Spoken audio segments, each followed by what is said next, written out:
One of the multitude answered, "Teacher, I brought to you my son who has a mute spirit. And wherever it seizes him, it throws him down, and he foams at the mouth, grinds his teeth, and becomes rigid. I asked your disciples to cast it out, and they weren't able." He answered, "Unbelieving generation, how long shall I be with you? How long shall I bear with you? Bring him to me." They brought him to him, and when he saw him, immediately the spirit convulsed him, and he fell on the ground, wallowing and foaming at the mouth.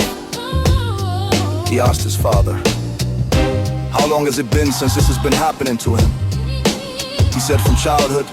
Often has cast him both into the fire and into the water to destroy him. But if you can do anything, have compassion on us and help us." Jesus said to him, "If you can believe, all things are possible to him who believes."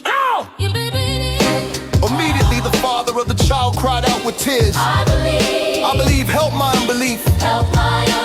When Jesus saw that a multitude came running together, he rebuked the unclean spirit, saying to him, "You mute and deaf spirit, I command you, come out of him and never enter him again." After crying out and convulsing greatly, it came out of him. The boy became like one dead, so much that most of them said, "He is dead."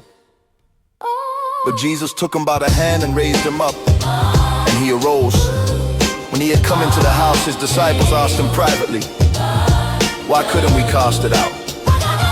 He said to them, "This kind can come out by nothing but by prayer." They went out from there and passed through Galilee. He didn't want anyone to know it.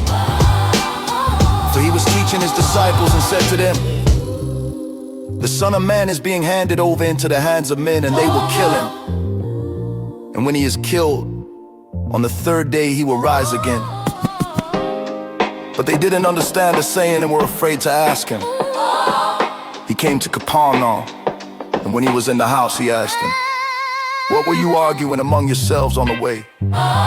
But they were silent, for they had disputed with one another on the way about who was the greatest. He sat down, called the 12, and said to them, "If any man wants to be first, he shall be last of all and servant of all." He took a little child and set him in the middle of them. Taking him in his arms, he said to them, "Whoever receives one such little child in my name receives me. And whoever receives me doesn't receive me, but him who sent me." John said to him, "Teacher, we saw someone who doesn't follow us casting out demons in your name, and we forbade him because he doesn't follow us." But Jesus said, "Don't forbid him, for there is no one who will do a mighty work in my name and be able quickly to speak evil of me. For whoever is not against us is for us. For whoever will give you a cup of water to drink in my name because you belong to Christ, most certainly I tell you, he will in no way lose his reward. Whoever causes one of these little ones who believe in me to stumble, it would be better for him if he were thrown into the sea with a millstone hung around his neck. If your hand causes you to stumble, cut it off. It is better for you to enter into life maimed than having your two hands to go into Gehenna, into the unquenchable fire.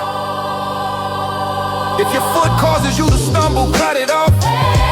It is better for you to enter into life lame, having your 2 feet to be cast into Gehenna. If your eye causes you to stumble, pluck it out.